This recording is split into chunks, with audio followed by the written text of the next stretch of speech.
I wanted to root for Elio. The project, marred with redevelopment delays and tweaks, was finally here. I had confidence in Pixar's storytelling strengths, just in the last half decade of original projects alone.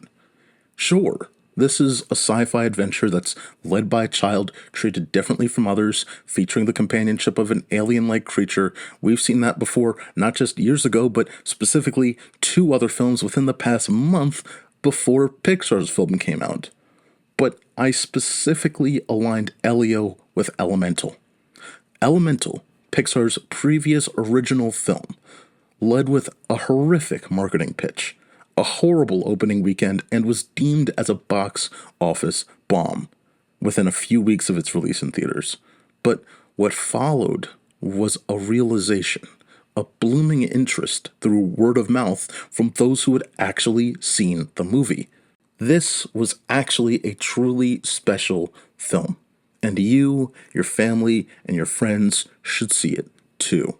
In a moment when all people talked about was Barbenheimer, Elemental was pulling off the impossible, surging itself out of failure and into profit, not from a Marvel like cameo, but through excellent storytelling and impressive animation around generational expectations, generational trauma, and the delicate dance of friendship and love.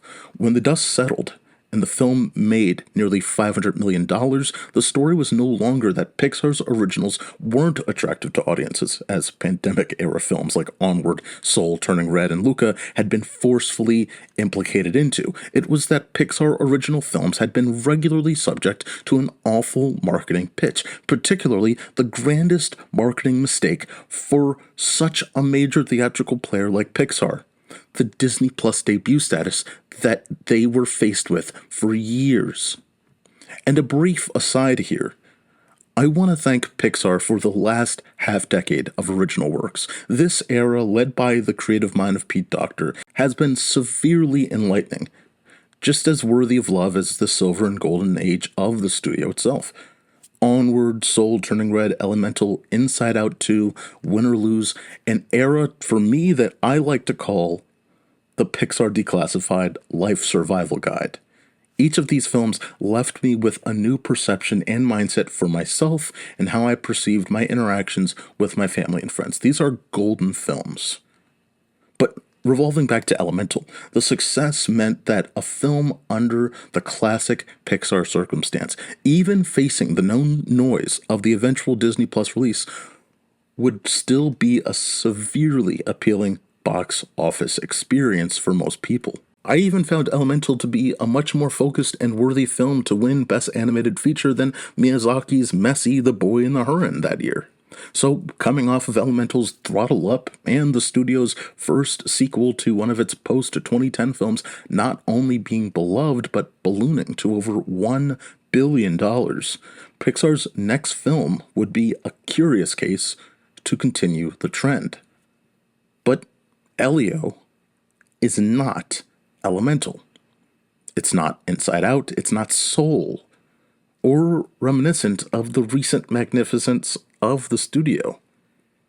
Even Lightyear, which has a bevy of issues, reaches higher and attempts more.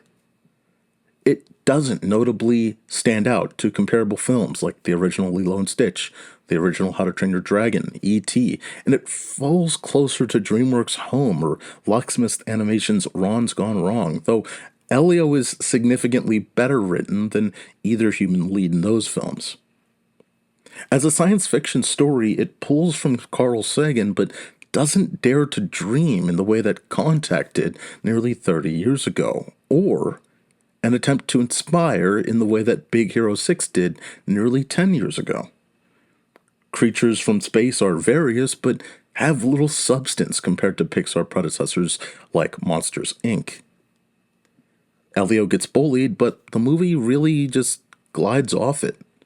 And Elio just casually befriends someone that really tagged in on bullying him anyway. From Sagan to boarding school to ham radios, a guardian who works for an agency in the government that oversees something space related, When we're talking ground level stuff, Elio feels straight out of a late 80s or just generally 90s film. A period that Elio itself probably should have been set in just to give a little more something, some pizzazz, some difference here. Elio has even this Meet the Robinsons charm that it just doesn't nail either. Like, here, let me set this up for you. So, Meet the Robinsons, and just tell me if you see some correlations here. Meet the Robinsons follows an orphan child who is inspired by science, invents, tinkers, and challenges things. He's perceived as weird and different, and does these things because he yearns to connect or just fill the hole of this abandonment from his family, specifically his mother.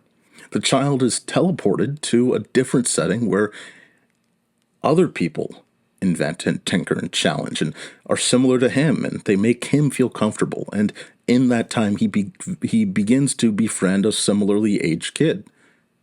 After the antagonist puts our main character and his newfound friends in peril, the main character negotiates with the antagonist to change their perception.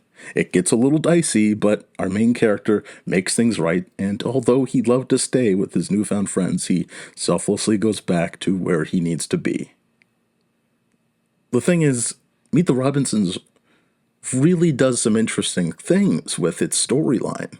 That's not to disrespect Elio at all, but when watching Elio, I'm going through the motions.